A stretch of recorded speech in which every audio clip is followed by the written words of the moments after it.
Hi friend, जैसा कि आप सभी जानते हैं कि नॉर्मली मैं 30 सेकेंड्स 1 मिनट्स का एक शॉर्ट वीडियो डालता हूं, लेकिन आज एक इम्पॉर्टेंट टॉपिक्स में सोचा हूं कि एक कंपैरेटिवली लंबा वीडियो डाला जाए और आप लोग का रिक्वेस्ट भी ये था। तो आज मैं एक इम्पॉर्टेंट टॉपिक्स एनडीपीएस के अंतर्गत बेल कैसे प्राप्त किया जा सकता है उसी संदर्भ में डिस्कस करूंगा। तो आप सभी जानते हैं कि कोई भी एक्यूज्ड जिसके ऊपर आइदर वो पीएस केस हो या कंप्लेंट केस हो, तो उनके ऑफेंस जिस धारा में लगाया गया है और वो ट्रायल कंक्लूड होने के बाद उस ऑफेंस को बेस करते हुए जब चार्जशीट जमा कर दिया जाता है और ट्रायल कंक्लूड हो जाता है, उसी के हिसाब से, उस सेक्शंस के हिसाब से कन्विक्शंस यानी सजा का क्वांटम जो होता है वो तय होता है। और वो 3 साल के नीचे, 7 साल के नीचे या 10 साल के नीचे या 10 साल के ऊपर या लाइफ इम्प्रिजमेंट हो सकता है। आप सभी जानते हैं कि ऑफेंस के जो है वो कई तरह का होता है, जैसे bailable, non bailable, compoundable, non compoundable, cognizable, non cognizable. और ये सारा कैटेगरीज जो है कन्विक्शंस के कंटेंट के ऊपर कुछ हद तक डिपेंड करता है। तो जैसा कि मैंने शुरू में ही कहा कि आज हम लोग एनडीपीएस के अंतर्गत कैसे बेल प्राप्त किया जा सकता है उसमें चर्चा करेंगे। तो आप सब जानते हैं कि एनडीपीएस मेनली जो कोई भी सब्सटेंस जो पकड़ा जाता है तो उनकी मात्रा के हिसाब से, उनके कंटेंट के हिसाब से ऑफेंस तय होता है।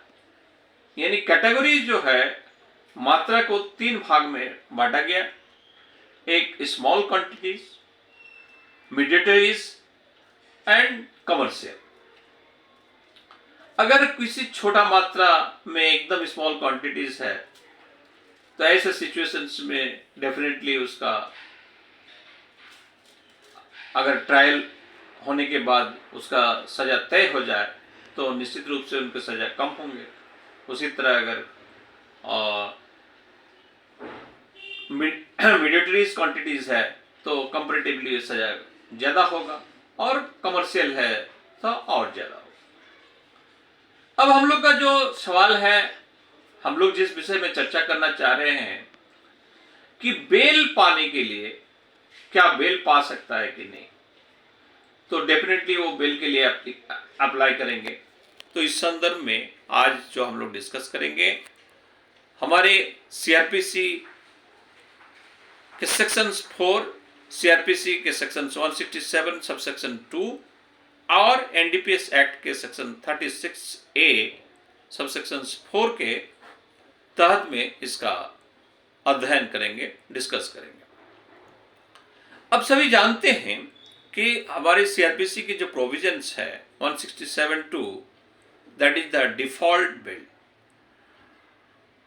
कोई ऑफेंस किसी के ऊपर एलिगेशन लगा दिया, एफआईआर दर्ज हो गया, तो डेफिनेटली प्रोसिक्यूशन को उसके लिए चार्जशीट जमा करना होगा।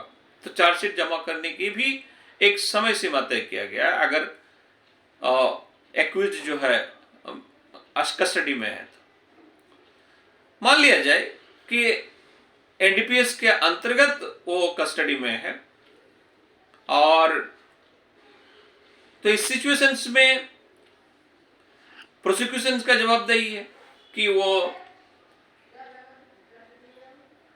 इन्वेस्टिगेशंस करने के बाद चार्जशीट जमा करे।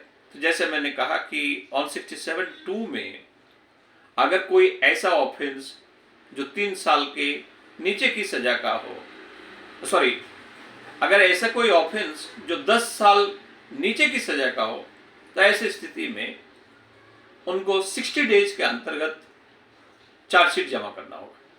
लेकिन ऐसे कोई ऑफेंस जिसकी सजा 10 साल से ज्यादा हो, तो ऐसी स्थिति में वह चार्जशीट 90 डेज के अंतर्गत जमा करेगा। अगर वह 60 डेज या 90 days what ever might be उस टाइम पीरियड के अंतर्गत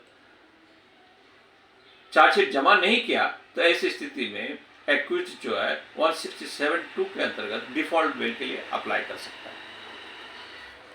लेकिन अगर केस एनडीपीएस का है, तो ऐसे सिचुएशंस में हमें थोड़ा एलाबोरेटली और पढ़ना होगा कि सीआरपीसी के सेक्शन 167(2) के साथ साथ सीआरपीसी के सेक्शन 4 को भी जाना होगा। सीआरपीसी के सेक्शन 4 कह रहा है कि जहां कोई स्पेशल एक्ट है, तो उस स्पेशल एक्ट के प्रोविजन के अनुसार जो है आपके ट्रायल कंक्लूड होगा और इन्वेस्टिगेशंस भी उस स्पेशल एक्ट के प्रोविजन के तहत ही होगा।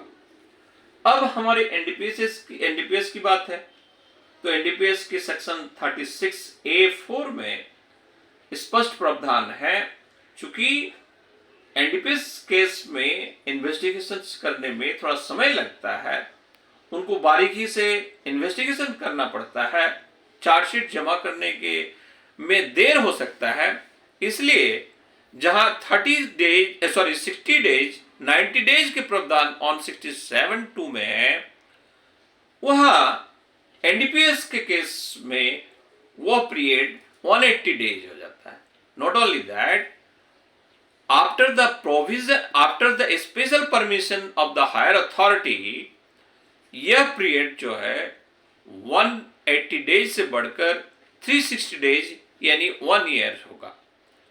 अब सवाल होता है कि मान लिया जाए कोई एनडीपीएस के एक्यूज्ड जो है वह पिछले 2 साल से कैद में है, यानी जेल कस्टडी में है, परंतु इन्वेस्टिगेशंस अब तक जो है वो चार्जशीट जमा नहीं किया है, तो ऐसी स्थिति में क्या डिफॉल्ट बेल के लिए एप्लीकेशन डाल सकता है?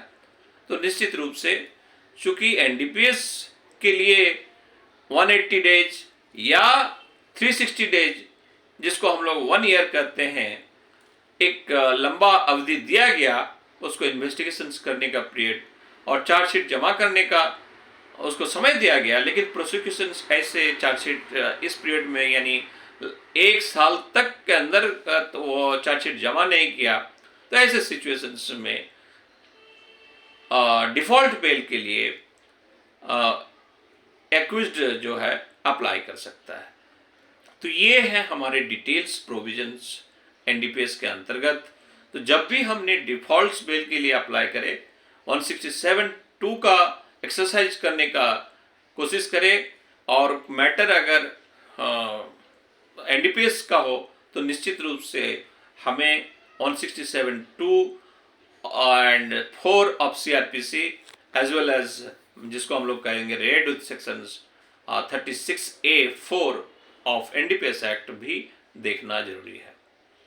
उम्मीद है कि आप सब मेरे डिस्कशंस को समझ पाए होंगे और इसका लाभ उठाएंगे। जय हिंद।